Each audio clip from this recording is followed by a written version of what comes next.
Hello students, ఇవి final ఎగ్జామ్కి సంబంధించి very important questions from second year political science. ఓకేనా, ఇవి most repeated questions and most expected questions in the final examination. Once check 10 marks questions. ఓకేనా, explain the salient features of Indian constitution. ఓకేనా, salient అంటే important features ఏంటి? ఓకేనా, Indian constitution యొక్క important features ఏంటో explain చేయాలి with introduction and with side headings. Next, describe the composition and powers and functions of EC. అంటే ఇక్కడ election commission. నేను స్పేస్ సఫిషియెంట్గా లేదని షార్ట్ కట్గా రాశాను. EC, election commission of India. అంటే ఎలక్షన్ కమిషన్ యొక్క పవర్స్ అండ్ ఫంక్షన్స్ ఏంటి, అదేవిధంగా కాంపోజిషన్ అంటే వాళ్ళని ఎవరు అపాయింట్ చేస్తారు అనే విధానం పైన ఆన్సర్ అనేది రాయాలి. Next, describe the powers of prime minister of India. ఓకేనా, ప్రైమ్ మినిస్టర్ ఆఫ్ ఇండియా గురించి ఆయన యొక్క పవర్స్ అండ్ ఫంక్షన్స్. చాలా ఈజీ క్వశ్చన్ అది అండ్ వెరీ షార్ట్, సిమిలర్గా ఉంటాయి సైడ్ హెడ్డింగ్స్ కూడా. ఈజ్ ద రిలేషన్ బిట్వీన్ అని చెప్పేసి చాలా బ్రహ్మాండంగా అది మనం రాయొచ్చు. Next, explain the various factors which lead to the agitation. Agitation అంటే మీనింగ్ ఏంటంటే ఉద్యమం జరగడానికి కారణాలు ఏంటి ఫర్ సపరేట్ తెలంగాణ స్టేట్. ఓకేనా, సపరేట్ తెలంగాణ ఉద్యమం జరగడం కోసం అసలు మెయిన్ రీజన్స్ ఏంటి, ఏ విధంగా ఆంధ్ర పొలిటీషియన్స్ తెలంగాణకి అన్యాయం చేస్తారనే దానిపైన అది రాయాలి. ఓకేనా, పాయింట్ వైజ్గా. Next, explain the fundamental rights. ఓకేనా, మన టెక్స్ట్ బుక్లో ఉన్నాయిగా ఫండమెంటల్ రైట్స్, ఆర్టికల్ 12 నుండి 35 దాకా. Fundamental rights incorporated in Indian constitution. Article 12 నుండి 35 దాకా మనకు ఉన్నాయి, కానీ మనం రాయాల్సినవి ఆర్టికల్ 12 నుండి 32 వరకే. ఓకేనా, ఇంట్రొడక్షన్లో ఏం రాయాలి, ఫండమెంటల్ రైట్స్ ఎక్కడ నుండి తీసుకున్నాం, వాటి యొక్క ఇంపార్టెన్స్ ఏంటి అని డీటెయిల్డ్గా ఏ ఆర్టికల్కి అది డీటెయిల్గా రాయాలి. ఓకేనా, ఆర్టికల్ 14 ఏంటి, 15 ఏంటి, 16 ఏంటి. Okay, clear. Next, describe the role of JACs in Telangana movement. ఓకేనా, తెలంగాణ మూమెంట్ జరిగేటప్పుడు జాక్స్ అంటే జాయింట్ యాక్షన్ కమిటీస్, మీకు తెలిసే ఉంటుంది. ఓకేనా, జాక్స్ యొక్క రోల్ ఏ విధంగా తెలంగాణ మూమెంట్లో జాక్స్ యొక్క రోల్ ఏ విధంగా ఉండే అని ఈ ఆన్సర్ రాయాలి. Next, what are the difference. DW అంటే చెప్పిన ఇందాక నేను ప్లేస్ సఫిషియెంట్గా లేదా నేను షార్ట్ కట్ యూజ్ చేశాను. What are the difference between fundamental rights, FR అంటే ఫండమెంటల్ రైట్స్, అండ్ డిపిఎస్పి అంటే directive principles of state policy. అంటే మన టెక్స్ట్ బుక్స్లో బాక్స్ ఉంది ఒకటి, ఫండమెంటల్ రైట్స్కి డైరెక్టివ్ ప్రిన్సిపల్స్ ఆఫ్ స్టేట్ పాలసీకి డిఫరెన్సెస్ ఏంటి అని క్లియర్గా ఉంది. మీకు అది ఒకవేళ ఇబ్బంది అనిపిస్తే గో విత్ ద గూగుల్. ఓకేనా, అది మనకు సింపుల్ డిఫరెన్షియేట్స్ అనేటివి ఇస్తుంది అనమాట. Next, describe ordinary and emergency powers president of India. ఓకేనా, ప్రెసిడెంట్ గురించి ఆర్డినరీ పవర్స్ అడగచ్చు, 5 మార్క్స్లో ఎమర్జెన్సీ పవర్స్ అడుగుతాడు. మనం 10 మార్క్స్లో ఆర్డినరీ పవర్స్ అడిగినప్పటికీ కూడా ఎమర్జెన్సీ పవర్స్ కూడా రాస్తే ఫుల్ ఫ్లెడ్జ్డ్గా ఆన్సర్ అనేది ఉంటుంది. బై మార్క్స్ అనేటివి పడడానికి అవకాశం అనేది ఉంటుంది అనమాట. Clear. In this out of 8 ఈ 5 మాత్రం కంపల్సరీ చదవండి ఫర్ ఎగ్జామ్. ఓకేనా, ఈ 3 కూడా చదవండి. ఈ 3 కూడా చదివితే ఇంకా బాగుంటుంది, ఎందుకంటే మనం ఎగ్జామ్లో వచ్చే 5 క్వశ్చన్స్కి 3 అటెంప్ట్ చేయొచ్చు. మ్యాక్సిమం ఈ 5లో నుంచి ఖచ్చితంగా 2 or 3 అని నేను అనుకుంటున్నాను. బట్ ఈ 3 కూడా కవర్ చేస్తే మనకి ఏ టెన్షన్ కూడా ఉండదు అనమాట. Clear. I wish you very all the best. 10 marks questions ఏంటో చూసుకున్నాం కదా. ఏదైతే ఆర్డర్ వైజ్ నేను క్వశ్చన్స్ ఇచ్చానో అదే ఆర్డర్ వైజ్ చదవండి. ఇప్పుడు 5 మార్క్స్ కూడా ఏదైతే ఆర్డర్ వైజ్ నేను ఇచ్చానో అదే ఆర్డర్ వైజ్ కంప్లీట్ చేయండి. ఓకేనా, ఈ 5 మార్క్స్ కూడా most repeated questions and most expected questions for our final examination. ఓకేనా, ఫస్ట్ క్వశ్చన్ చూసుకున్నట్టయితే చాలాసార్లు రిపీట్ అయింది. ఓకేనా, explain 4 causes for Indian nation movement. ఓకేనా, ఇండియన్ నేషన్ మూమెంట్ జరగడానికి 4 కారణాలు రాయండి. ఓకేనా, next, explain the provisions of AP reorganization act 2014. Telangana Andhra partition అయినప్పుడు ఒక యాక్ట్ జరిగింది. ఆ యాక్ట్ ప్రకారంగా తెలంగాణ యాక్ట్ డివైడ్ అయిపోయింది. ఆ యాక్ట్లో ఏమేమి ఉన్నాయి. ఓకేనా, తెలంగాణకి ఎన్ని ఎమ్మెల్యే సీట్స్, ఆంధ్రకి ఎన్ని ఎమ్మెల్యే సీట్స్, వాళ్ళకి ఎన్ని ఎంపీ సీట్స్, మనకి ఎన్ని ఎంపీ సీట్స్, వాళ్ళకి ఎన్ని రాజ్యసభ సీట్స్, మనకి ఎన్ని రాజ్యసభ సీట్స్, లోక్సభ సీట్స్, వాళ్ళకి ఎన్ని మనకి ఎన్ని అని ఈ విధంగా ఈ ఆన్సర్ అనేది ఉంటుంది అనమాట. Next, describe various anti corruption laws in India. ఓకేనా, ఇండియాలో యాంటీ కరప్షన్ లాస్ ఏమేమి ఉన్నాయో వాటి గురించి ఎక్స్ప్లెయిన్ చేయాలి. Next, write about powers and functions of state governor. State governor యొక్క పవర్స్ అండ్ ఫంక్షన్స్ని ఎక్స్ప్లెయిన్ చేయాలి. Next, describe the main provisions of 73rd amendment. ఓకేనా, 73rd కాన్స్టిట్యూషన్ అమెండ్మెంట్. 73rd అనగానే మన మైండ్లోకి ఏం గుర్తుకు రావాలి? పంచాయత్. ఓకేనా, రూరల్. 74th అంటే మున్సిపల్. ఓకేనా, 73rd అని వచ్చింది అంటే రూరల్. ఓకేనా, అంటే 73rd అమెండ్మెంట్ రూరల్ గురించి రాయాలి. ఓకేనా, పంచాయత్ సిస్టమ్ గురించి రాయాలి. నెక్స్ట్, ఎగ్జామైన్ ద రికమెండేషన్స్ అంటే సజెస్ట్ చేసిర్రు ఎవరు? సర్కారియా, రంజిత్ సింగ్ సర్కారియా ఏమేం రికమెండ్ చేసిండు గవర్నమెంట్కి అని అది ఇందులో రాయాలి. Examine the recommendations of the Sarkaria commission. Next, write about election of vice president. Vice president యొక్క క్వాలిఫికేషన్స్ ఏంటి, ఆయనను ఏ విధంగా చేస్తారు, ఆయనను ఏ విధంగా ఎలక్ట్ చేస్తారు అనేది రాయాలి. నెక్స్ట్, ఆయన ఫంక్షన్స్ ఏంటి? Simple, very answer, only 2 side headings ఉంటాయి. Right about the election of vice president and his functions. Clear. 8th question ఏముంది? Describe the legislative relations between state and union. అంటే సెంట్రల్ కి state కి మధ్య ఉన్న legislative relations ఏంటో explain చేయాలి. అది కూడా very simple, state list, concurrent list, union list అని ఇట్లా 3 సైడ్ హెడ్డింగ్స్ పెట్టి రాస్తే అయిపోతుంది. Next, right a brief note on Telangana Panchayat act 2018.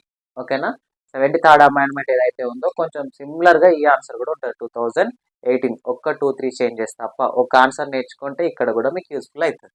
Next, explain the provisions of gentlemen agreement. ఓకేనా, తెలంగాణ ఆంధ్రలో మెర్జ్ చేసే అప్పుడు 1956 టైంలో ఒక జెంటిల్మెన్ అగ్రిమెంట్ జరిగింది కదా.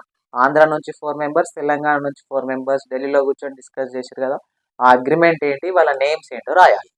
Next, what is smart governance? Smart governance లో స్మార్ట్ అంటే ఏంటి? Simple, moral, accountability, responsible, transparency, అది ఉందిగా, అదేంటో రాసి వాటి గురించి ఎక్స్ప్లెయిన్ చేయాలి. స్మార్ట్ గవర్నెన్స్ వల్ల కొంచెం ఇంకా లెంత్గా రాయడం కోసం మెరిట్స్, డిమెరిట్స్ యాడ్ చేస్తే కూడా బాగుంటుంది. Next, describe the powers and functions of high court. ఓకేనా, హైకోర్టు యొక్క పవర్స్ అండ్ ఫంక్షన్స్ ఏంటి, అది లోవర్ కోర్ట్స్ని ఏ విధంగా అడ్మినిస్ట్రేట్ చేస్తుంది అనే విషయాలపైన రాయాలి. Next, explain any 2 features of Indian foreign policy. Indian foreign policy గురించి 2 ఫ్యూచర్స్ అడుగుతుంది, కానీ మనం 2 మాత్రం నేర్చుకోవద్దు, ఒక 4-5 ఎక్స్ట్రా నేర్చుకుంటే మనకు ప్లస్ పాయింట్ అనేది అవుతుంది అనమాట. Next, explain powers and functions of chief minister. Chief minister యొక్క పవర్స్ అండ్ ఫంక్షన్స్ ఏంటి, ఇది కూడా వెరీ సింపుల్, సేమ్ ఉంటుంది, సింపుల్గా ఉంటుంది. ప్రైమ్ మినిస్టర్ కొంచెం సేమే ఉంటుంది. Clear. Next, mention the financial relations between union and state. ఓకేనా, యూనియన్కి స్టేట్కి మధ్యలో ఫైనాన్షియల్ అంటే మనీ రిలేషన్షిప్ ఏ విధంగా ఉందో డిస్క్రైబ్ చేయాలి. క్లియర్. ఓకే, ఇప్పుడు 16th క్వశ్చన్ ఏంటో చూద్దాం. Next, what is SAARC? Explain. SAARC దాని యొక్క ఫుల్ ఫామ్ రాయాలి. ఓకేనా, ఆ SAARC ఆర్గనైజేషన్లో ఎన్ని కంట్రీస్ ఉన్నాయి, వాటి మధ్యలో ఉన్న మెయిన్ అసలు ఎందుకోసం వాళ్ళు ఆర్గనైజ్డ్గా అయ్యారు, పర్పస్ ఏంటి, ఎయిమ్స్ ఏంటి అని కూడా రాయాలి. Next, what is model code of conduct MCC అని ఈ విధంగా అయినా అడగవచ్చు, లేకపోతే జస్ట్ సింపుల్గా వాట్ ఈజ్ MCC అని కూడా అనొచ్చు. MCC అంటే ఏంటి? Model code of conduct. Election టైంలో ఎలక్షన్ కమిషన్ ఎటువంటి రూల్స్ అండ్ రెగ్యులేషన్స్ పెడుతుంది అనేది ఆ question. Next, what is e governance, it's merits and demerits. ఓకేనా, ఎలక్ట్రానిక్ గవర్నెన్స్ అంటే ఏంటి, దానివల్ల లాభాలు ఏంటి, నష్టాలు ఏంటి. ఓకేనా, అది సింపుల్గా రాయొచ్చు, అది కూడా స్పీడ్గా పని అవుతుంది. అది అని చెప్పి డిమెరిట్స్ ఏముంటాయి, చీటింగ్ అయ్యే అవకాశాలు ఉంటాయి అని అట్లా. Next, explain the functions of speaker of Lok Sabha.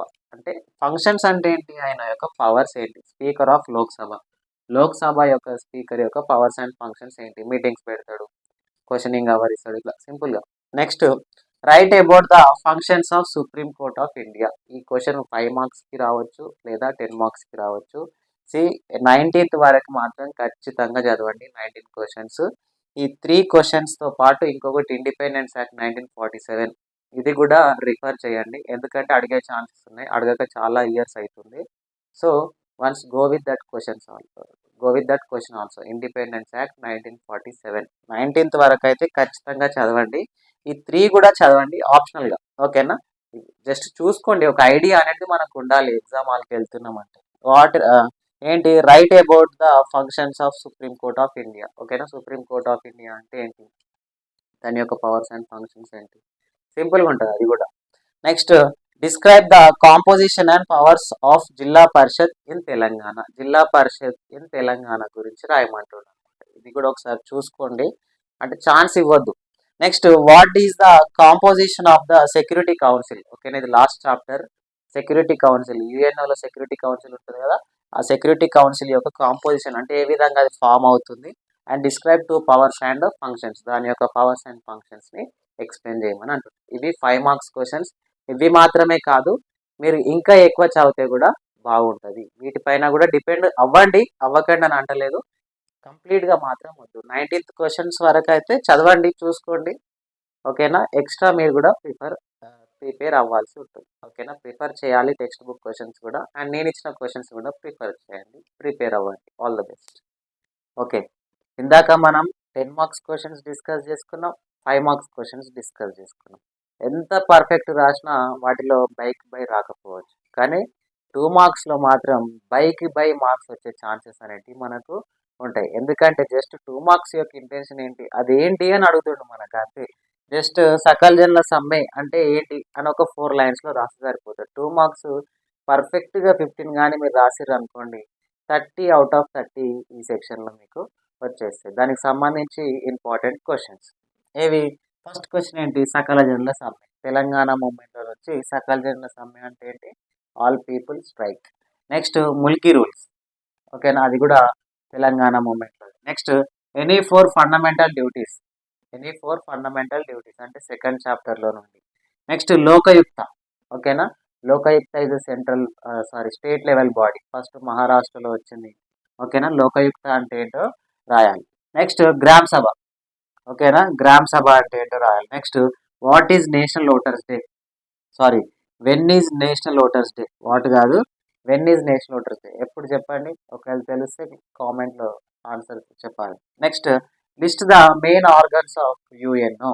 ఓకేనా, యుఎన్ఓ యొక్క మెయిన్ ఆర్గన్స్ ఏమేమి ఉన్నాయి అది రాయాలి. ఓకేనా, 5 ఉంటాయి కదా అది. Next, drafting committee.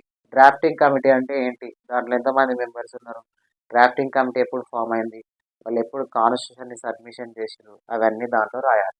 నెక్స్ట్, నీతి ఆయోగ్. ఓకేనా, నీతి ఆయోగ్ అంటే ఫస్ట్ నీతి అంటే దాని ఫుల్ ఫామ్ రాయాలి. ఓకేనా, స్టాండ్ ఫామ్ అనేది రాయాలి, తర్వాత దాన్ని ఎక్స్ప్లెయిన్ చేయాలి, సబ్కా సాత్ సబ్కా వికాస్ అని. Next, what is BIMSTEC? BIMSTEC full form ఏంటో రాయాలి. ఓకేనా, bay of Bengal initiative multi sector ఉంది అది. Next, composition of Rajya Sabha. Composition అంటే రాజ్యసభలో ఎవరెవరు ఉంటారు. ఓకేనా, రాజ్యసభలో ఎవరెవరు ఉంటారు, ఎంతమంది మెంబర్స్ ఉంటారు, వాళ్ళ టెన్యూర్ ఏంటి అని మొత్తం కాంపోజిషన్ ఆఫ్ రాజ్యసభలో రాయాలి. Next, in which year RTI was enacted and enforced? RTI act అనేది ఏ సంవత్సరంలో ఎనాక్ట్ అయింది అంటే చేయబడ్డది, అండ్ ఎప్పుడు ఫోర్స్లోకి వచ్చింది రాయాలి. ఏంటి ఆన్సర్ తెలుస్తుంది, అది కూడా కామెంట్లో మీరు చెప్పాలి year. Next, methods of extremist, first chapter. ఓకేనా, మనకు మోడరేట్ ఫేస్, ఎక్స్ట్రీమిస్ట్ ఫేస్ ఉందిగా, ఎక్స్ట్రీమిస్ట్ ఫేస్లో వాళ్ళ మెథడ్స్ ఏంటో రాయాలి. Next, EPI cards.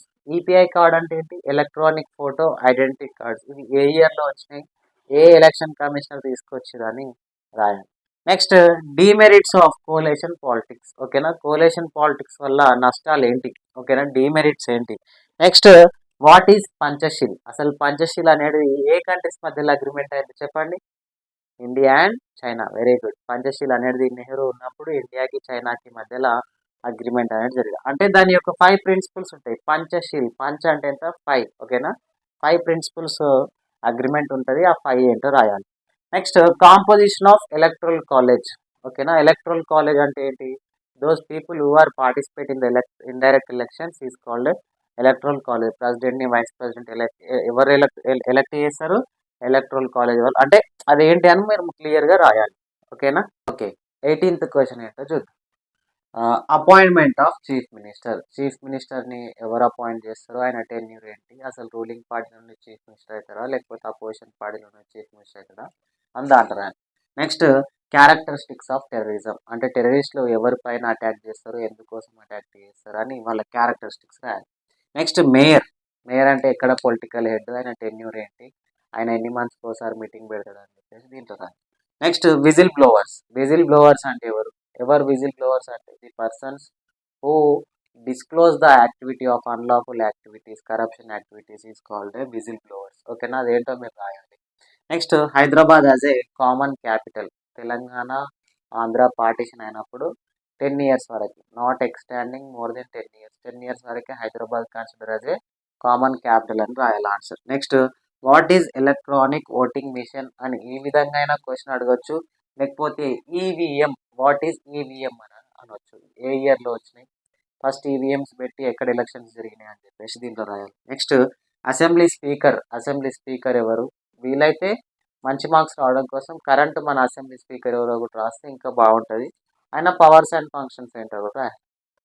Next sarpanch, sarpanch అంటే ఎవరు, political head of the village. ఓకేనా, ఆయన ఎన్నిసార్లు మీటింగ్ పెడతాడు, వేటి పైన ఆయన వర్క్ చేస్తాడు, ఆయన పవర్స్ కొంచెం. ఓకేనా, మీకు నచ్చిన స్టైల్లో రాస్తే బాగుంటుంది. కొంచెం ఓన్గా టెక్స్ట్ బుక్ టెర్మినాలజీ అనేది వాడాలి, మరీ ఓన్గా రాయొద్దు. Next Balwant Rai Mehta committee. ఓకేనా, బల్వంత్ రాయ్ మెహతా కమిటీ అంటే ఏంటి, ఆయన ఏమేమి సజెషన్స్ ఇచ్చిండో రాయాలి. Next collation politics at national level. అసలు సెంట్రల్లో నేషనల్ లెవెల్లో ఫస్ట్ టైం కోలేషన్ పాలిటిక్స్ ఎప్పుడైనాయి, అసలు ఏ గ్రూప్స్ అయినాయి, లైక్ ఉంటాయి కదా యూపీఏ గవర్నమెంట్, ఎన్డీఏ గవర్నమెంట్. ఓకేనా, అట్లా వాటి గురించి రాయాలి. Next million march, million march అంటే తెలంగాణ మూమెంట్లో ఉంటుంది. ఓకేనా, next Gandhian ideas in DPSP. DPSP అంటే ఇందాకనే చెప్పిన directive principles of state policy. అంటే గాంధీయన్ ఐడియాస్ ఏమేమి ఉన్నాయి, directive principles of state policy, like ఎన్విరాన్మెంట్ని కాపాడడం, ఆల్కహాల్ని ఎంకరేజ్ చేయకపోవడం, ఎనిమల్ కట్టింగ్ ఉండకుండా చేయడం, ఇట్లా ఇలాంటివి ఉన్నాయిగా. అంటే ఇంకొకటి ఏంటి, రూరల్ డెవలప్మెంట్కి ఎక్కువ ఇంపార్టెన్స్ ఇవ్వడం, ఇలాంటి డిపిఎస్పిలో Gandhian ideas. Next forms of corruption, అసలు ఎందుకోసం కరప్షన్ చేస్తారు, ఎన్ని రకాల ఫార్మ్స్ ఆఫ్ కరప్షన్స్ ఉన్నాయా అని చెప్పేసి దాంట్లో రాయాలి. Next right a note on union list, union list పైన నోట్ అనేది రాయాలి. ఇట్లా సబ్జెక్ట్స్ ఉంటాయి కదా వాటిపైన. క్లియర్, ఇవి 31 క్వశ్చన్స్ ఉన్నాయి. 31 క్వశ్చన్స్ మ్యాక్సిమం 30కి 30 లేదా 31 ప్రిపేర్ అవ్వడానికి ట్రై చేయండి. వీటిపైన ఎక్కువ ఫోకస్ పెట్టండి. ఇవనే కాదు, మీకు ఇంకా వేరే ఇంపార్టెంట్ అనిపిస్తే వాటికి కూడా ప్రిపేర్ అవ్వండి. I wish you very all the best. అన్ని క్వశ్చన్స్ అటెంప్ట్ చేయండి.